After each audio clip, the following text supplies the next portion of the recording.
بسم الله الرحمن الرحيم والحمد لله رب العالمين والصلاة والسلام على رسول الله وعلى آله وصحبه أجمعين وبعد. Alright, so this is the 16th characteristic of a student of knowledge from the Believer's Handbook for seeking knowledge. So number 16, stay hungry. Stay hungry, obviously,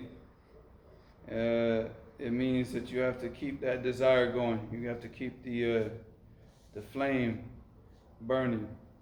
And the only way that you can do that is that you can never ever get comfortable and never sit down and relax. Because a lot of the people, what happens is when they start seeking knowledge, especially if they're single, there's like this, they got this like huge bonfire burning. They just want more knowledge and more knowledge and more knowledge. Then somewhere along the lines, they get married. Then they have kids. Then they got to find some way to take care of their family. Because obviously, unless you have a family supporting you or people supporting you, and you're in a place of seeking knowledge, you're going to have to support yourself and you're going to have to support your family, which means that a person is going to have to go out and work, to get those needs. So maybe now seeking knowledge becomes a part-time thing, not a part-time like a half and half where he spends half his day, out working, and the other half he can, whatever else time he has to revise and try to seek more knowledge and, read. So over time, it just happens that the people, they just start to get comfortable, especially if Allah subhanahu wa ta'ala opens up the doors of rizq, where the person starts to eat heartily. Because, as you're poor and you're seeking knowledge in the beginning, especially being single, like we back in Damaj, we just beans for breakfast, rice for lunch, beans for dinner. We weren't eating, so we were hungry a lot. So we tried to, because of that hunger that we were feeling in our stomachs, we tried to, close that hunger with just keeping busy and staying busy with knowledge. But then, you start to, Allah opens up the dunya for you a little bit, and then you start to you start to eat better, you start to have better clothes, you start to have better conditions, and then what happens is that hunger, that desire, it starts to die out. So that's what this is about. So, قال المؤلف الله يحفظه, to stay hungry, you have to recognize there is no finish line. Alright, there's no, there is a finish line. I should say there's no finish line, but there's no finish line in this dunya. You're gonna die, and then then you're gonna find out where you ended up in that race. You know what I'm saying? So in the dunya, there's no finish line. We got to keep working and working and working and working and working until death overtakes us. So there is no amount of knowledge that you can get when you reach a point where you can say, I'm good and this is enough. Because obviously, if you love knowledge, right? If you love knowledge, you can never reach that point. You can never reach that point. The person who reaches that point is a person who's not really concerned with knowledge, but he's just out to get what's obligatory upon him and then just go on with his life, which, is good for that person, alhamdulillah, because the majority of people won't even do that much. But the person who really has a love for knowledge, he can never say like, that's it, I'm good. Never. Only death can stop it. If you have a love for knowledge, you will soon find out that love for knowledge is a thirst that no matter how much you drink, you cannot quench. This meaning came in the following hadith. عن أنس رضي الله عنه قال رسول الله صلى الله عليه وسلم منهومان لا يشبعان منهوم في العلم لا يشبع ومنهوم في الدنيا لا يشبع. So here the Prophet ﷺ said in this hadith reported in Anas, he said, two people, they have like desires that just can't be satiated. Like they can't be satisfied, right? The person that has an insatiable desire for knowledge will never be satisfied, and the one with an insatiable desire for the dunya will never be satisfied. So this was reported in Mustadrak al-Haq. Alright, and although there's a lot of kalam about this hadith, I only put the hadith here because of the truthfulness of the statement, regardless of the authenticity of the hadith. So, and this is the reality. The person who has love for the dunya, he'll never be satisfied. No matter how much dunya he gets, he'll continue to want more. And that meaning came in a hadith, where the Prophet ﷺ said, it basically said like Ibn Adam lo u'tiya ibn Adam wa Adam min dhahab. لَاجْتَهَادَ ثَانِي. So even if Ibn Adam was given a whole valley full of gold, that he would desire another one. وَلَا يَمْلَوْ جَوْفَ Ibn Adam إِلَّا تُرَابٍ. That the core of Ibn Adam will not be filled except for with dirt. Like, he'll never be satisfied in this dunya. The only thing that's going to fill him up is going to be the dirt when he gets buried and he dies. So the meaning is definitely there as far as the sahib ad-dunya. And we know from experience as far as knowledge. If a person who's has love for knowledge, he's never satisfied. Never satisfied. Alright, so this hadith is hasan on its best day. However, whatever the case may be as far as the hadith's authenticity, the meaning is definitely 100% correct. When it comes to knowledge, you will never feel like you know enough. And when it comes to books, you will never feel like you have enough. You will always stress over the one thing you don't know, just like you will stress over the one book that you don't possess. Once you reach a point where you do not have this feeling, you are finished. And trust me, I started seeking knowledge and, if let's say overseas. Because obviously I was with Fareed from February of 2000, but I left and went to Yemen in November of 2000, that same year when I started sitting with Fareed. So from that time until now, I always sit back and I always, like, everything that's on my mind is that one book I don't have. And then once I get it, my mind goes to what? The next book that I don't have. I need this. I don't have this. Because as you're doing research and you're looking through things and you read through other books and other books will quote from other books, then what happens is, they quote from another book, but you don't have that book. You're like, I need to get that book. Next thing you know, you're online ordering it. All right. Then you get that book. You look through that book or you read through another book and it's quoting from another book that you don't have. So, and this is just the reality, because I remember when I first started reading, like when I first really got started, like seriously reading, but I was reading in communism. I wasn't reading in the deen. This was when I was young. And I said, I was like, what am I going to read next? Because I was reading a good book and I said, you know what? I said, the book will tell me what I need to read next, right? And sure enough, every time that I read a book, there would be something mentioned in the book about somebody else that I wanted to read about, or another book that was mentioned in that book of a book that I didn't have. So I would go get that book and then read it, and then it kept like a domino effect. The book will always tell you what you need to read next, right? So along this time. So the best way to stay hungry is to stay in the books and to stay busy with knowledge. Every once in a while you need a break, and if you feel you need a break, take one.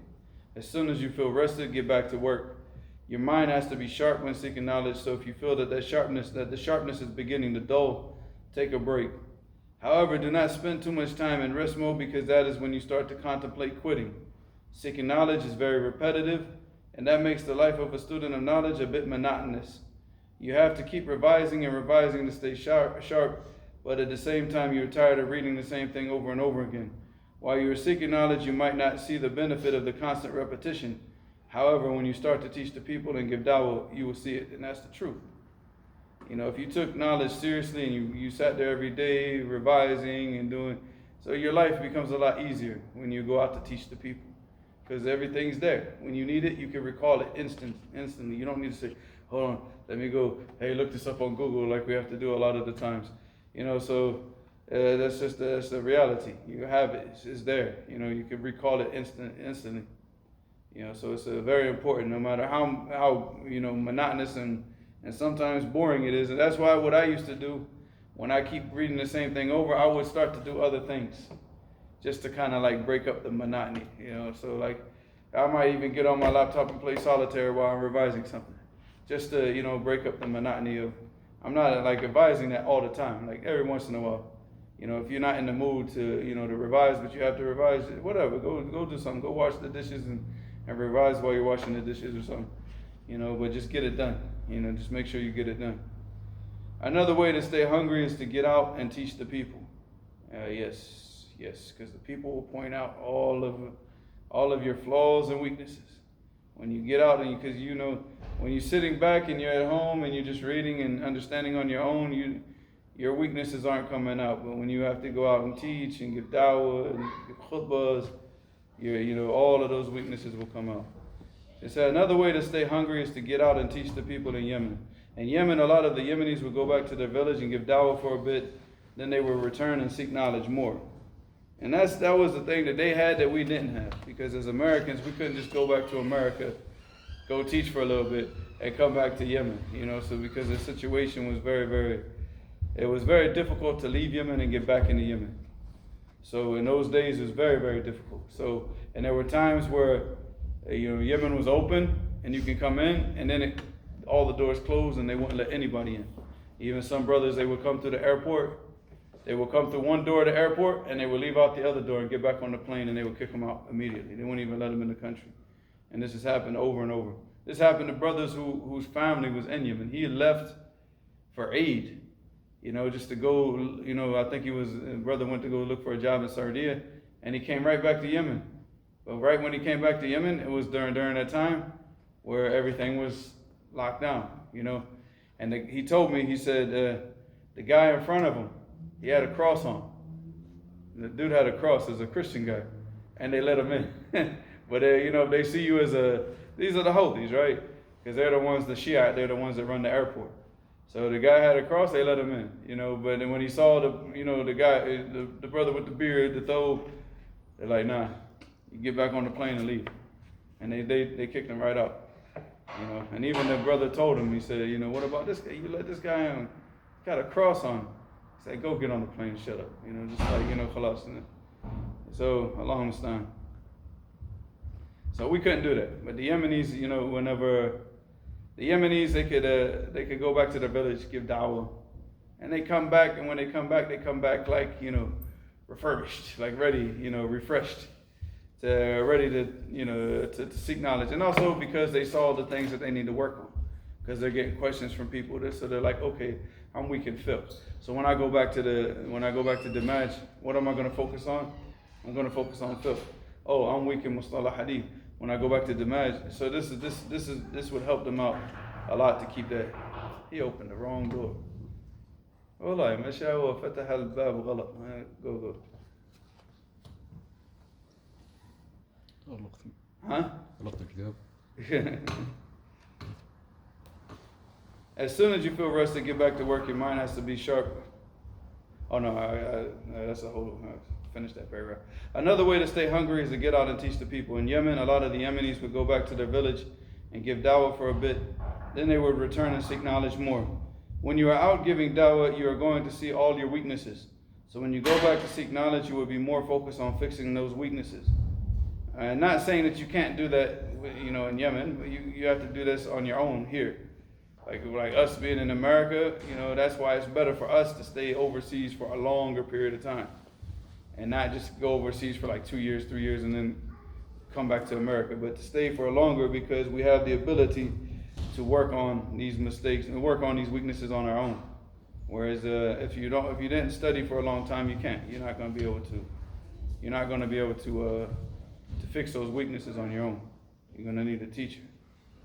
All right. Also, when you give dawah, you come across a lot of the deviant groups that you only read about in books.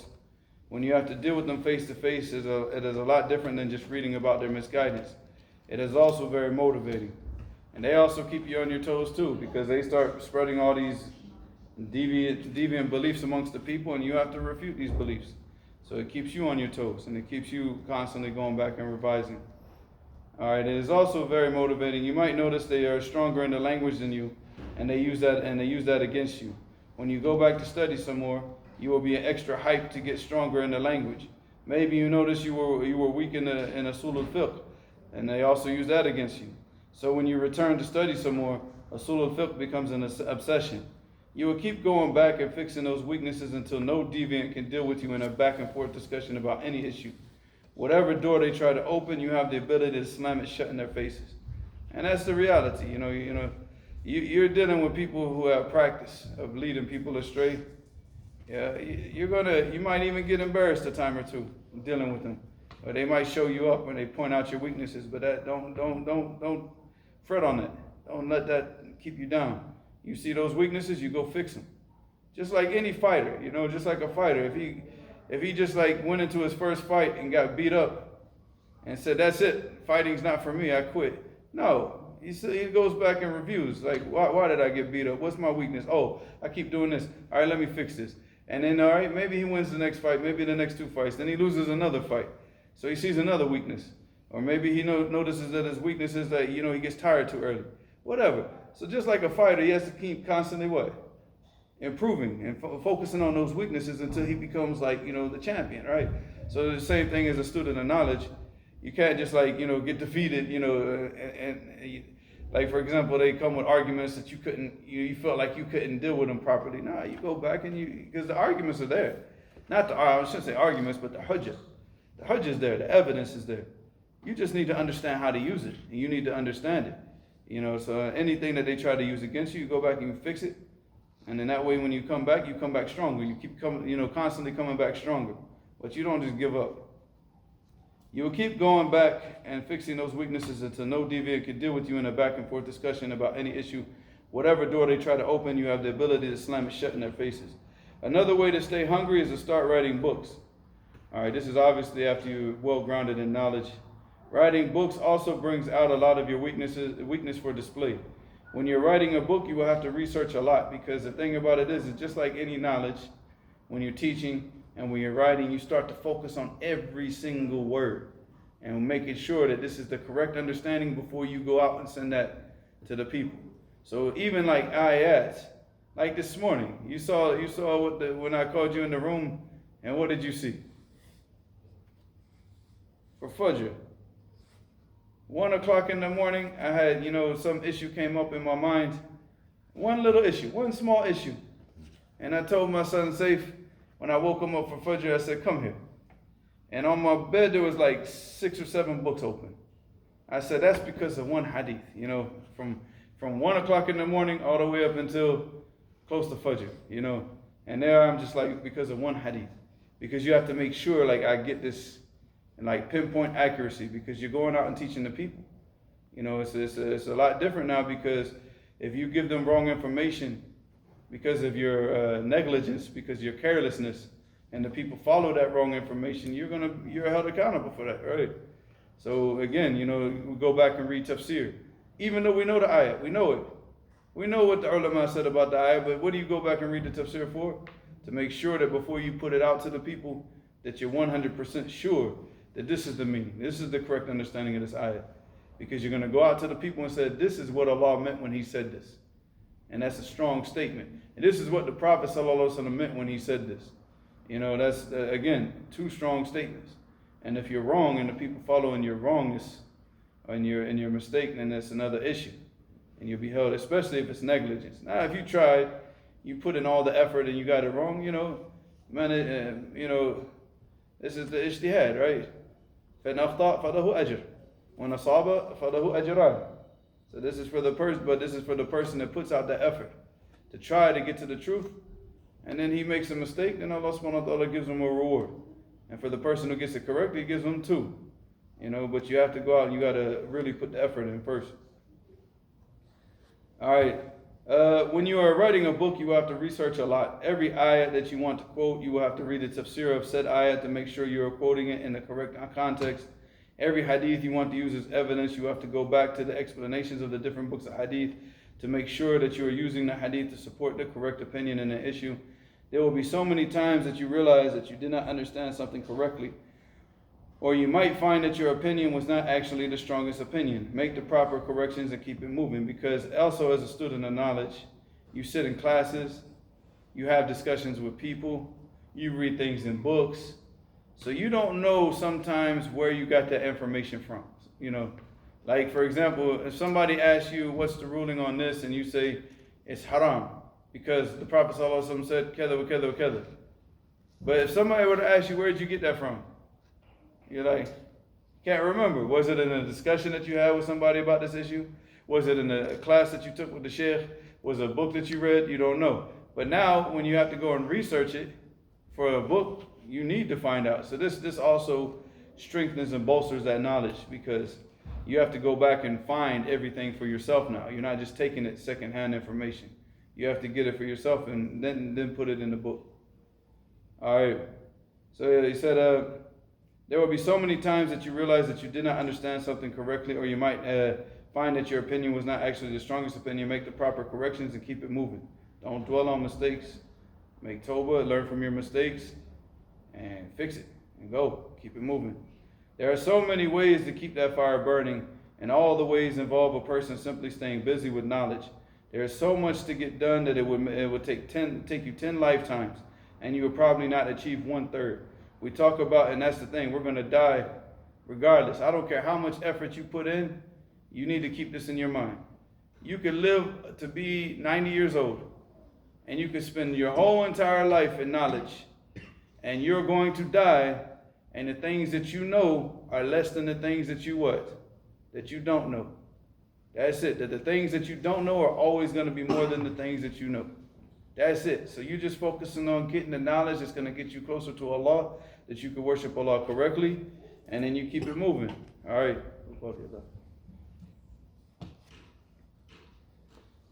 All right. There is so much to get done that it will take you 10 lifetimes, and you will probably not achieve 1/3. We talk about memorizing Al-Bukhari or memorizing Muslim. What about memorizing the Musnad of Imam Ahmed? How long would that take? For us, it would take 50 years. And we probably still couldn't get it done. Focus on the most important things that you're trying to achieve. And as you achieve those things, keep adding more. Basically, every time that the finish line comes closer, add another 30 miles to the race and keep running. So that way, it doesn't end. Nothing ends. Nothing ends. You just got to keep working and keep working and keep working. Every time that you think, oh, I'm done, I can see the finish line. No, you don't. Push that thing further. First, you keep pushing it further until the grave. You will know when the race is over because you will receive either glad tidings as you take your last breath, or you will receive the opposite. Obviously, that's at the time of your death. And Allah knows best.